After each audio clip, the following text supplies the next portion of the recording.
একটা ভালো কাজের সাথে যুক্ত হতে পেরে আজ সত্যিই খুব ভালো লাগছে।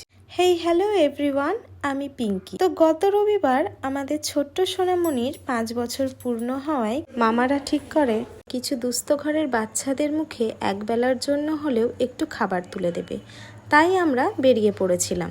প্রথমেই আমরা পৌঁছে গেছিলাম গোয়ায়ের অনাথ আশ্রমে।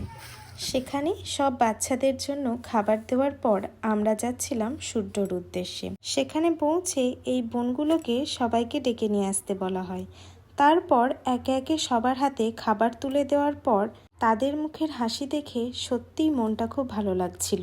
এরপর আমরা আরও কিছু গ্রামের ভিতরে গিয়ে সেখানকার বাচ্চা বয়স্কদের হাতে আমরা আমাদের সামর্থ্য মতো কিছু খাবার তুলে দিই। এই তো সব শেষ।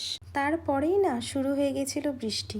মনে হচ্ছিল যেন বৃষ্টিটা আমাদের জন্যই থেমেছিল। তারপর আবার কি, টোটো করে আমরা সবাই মুখে এক রাশ হাসি আর মনে এক রাশ আনন্দ নিয়ে বাড়ি ফিরে আসি। আজকের জন্য এইটুকুনি, চলো টাটা।